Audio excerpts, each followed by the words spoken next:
Acclamons la parole de Dieu.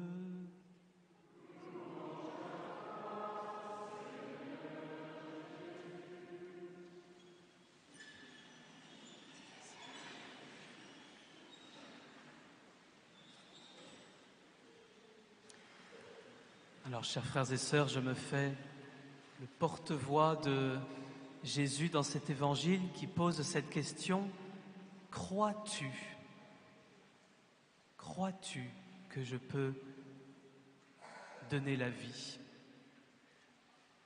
Alors, est-ce que, frères et sœurs, nous croyons que ce que nous avons entendu dans cette page de la vie de Jésus est vrai?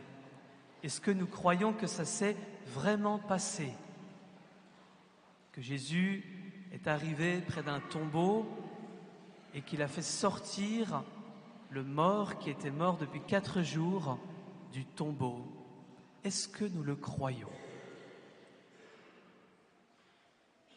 Je pourrais m'arrêter là. Parce que beaucoup de choses dépendent de la réponse que vous donnez à cette question. Est-ce que nous croyons que Jésus a ressuscité Lazare? Cette question est très importante. Parce que si nous n'y croyons pas, eh bien Jésus ne peut pas faire grand-chose pour nous. Parce que Jésus respecte infiniment notre liberté. Et donc, si nous ne croyons pas, Jésus le dit souvent dans l'Évangile, eh bien, il ne veut pas nous forcer la main. Il ne veut pas forcer la porte. Mais si nous croyons, Jésus nous donne ce signe dans l'Évangile pour que nous croyions, eh bien, il peut faire beaucoup pour nous. Et il veut faire 2 choses. Déjà, de même qu'il a ressuscité Lazare, il veut nous ressusciter à la fin des temps, quand tout le monde sera passé de l'autre côté, car il y aura bien un jour la fin de l'histoire de l'humanité. Au plus tard, ça sera dans combien? 5 milliards d'années, quand le soleil sera éteint. Voilà, ce sera la fin de l'histoire de l'humanité. Et Jésus veut ressusciter chacun d'entre nous. Est-ce que nous y croyons? Que nous allons récupérer nos corps? Quelquefois, on pense à la résurrection comme quelque chose d'un peu évanescent, un peu spirituel, c'est-à-dire un peu abstrait. Mais c'est très concret. Jésus ressuscite Lazare pour nous donner le signe qu'il veut tous nous ressusciter à la fin des temps, c'est-à-dire nous rendre nos corps. Est-ce que nous y croyons? Cette question est très importante. Elle engage notre liberté. Mais il y a autre chose. Le pauvre Lazare, il est mort 2 fois. Je ne sais pas si c'était une bonne nouvelle pour lui, parce qu'il est mort dans ce passage, mais à la fin de sa vie, il va mourir une autre fois. C'est sans doute pas très drôle.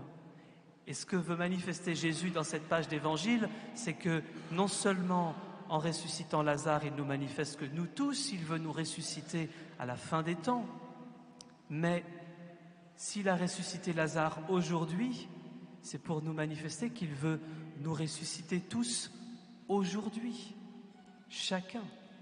Alors je parle à des vivants. Vous êtes tous vivants dans cette église?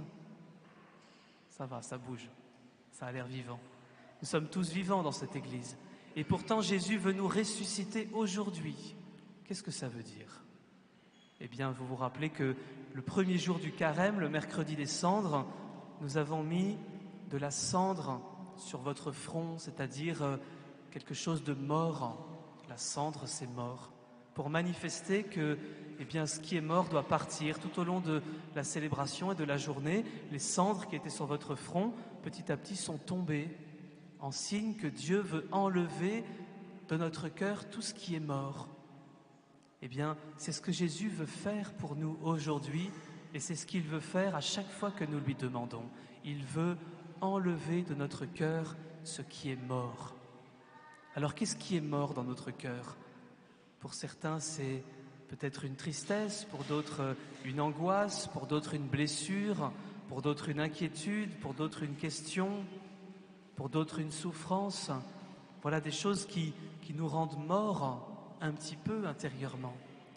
Jésus veut nous l'enlever. Est-ce que nous y croyons?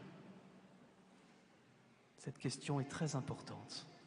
Parce que si nous répondons oui, et même si nous répondons oui à moitié, dans l'Évangile, les apôtres disent « Je crois, mais augmente notre foi ». Même si nous répondons oui à moitié, même si nous répondons oui petitement, même si nous répondons oui, mais j'ai quand même des doutes, ça n'a pas d'importance. Jésus veut faire grandir notre foi et du coup nous ressusciter profondément. Alors je vais m'arrêter là, l'Évangile a parlé de lui-même. Ce que je vous propose, c'est que nous le demandions maintenant, ensemble. Que chacun d'entre nous, dans le secret de notre cœur, nous puissions demander à Dieu, bien Dieu, viens me ressusciter, viens me rendre la vie dans telle souffrance, peut-être d'un deuil que j'ai vécu, dans telle épreuve, peut-être d'une maladie, dans telle question, peut-être professionnelle ou familiale, dans telle blessure, peut-être que j'ai vécue dans mon enfance. Dieu est capable de le faire. Et si nous lui disons « je crois », eh bien, il va faire quelque chose pour nous aujourd'hui. Alors je vous propose que nous puissions fermer les yeux, si vous le voulez bien. Que nous puissions faire un grand silence. Pour ce que ça aide, nous pouvons nous imaginer en face de Jésus qui est devant le tombeau de Lazare.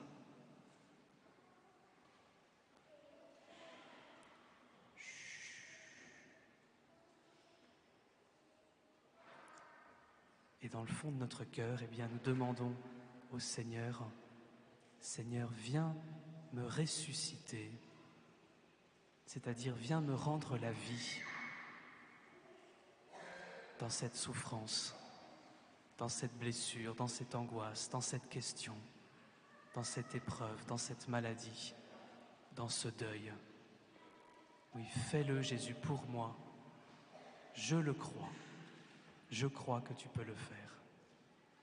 Voilà, demandons du plus profond de notre cœur, avec une grande foi.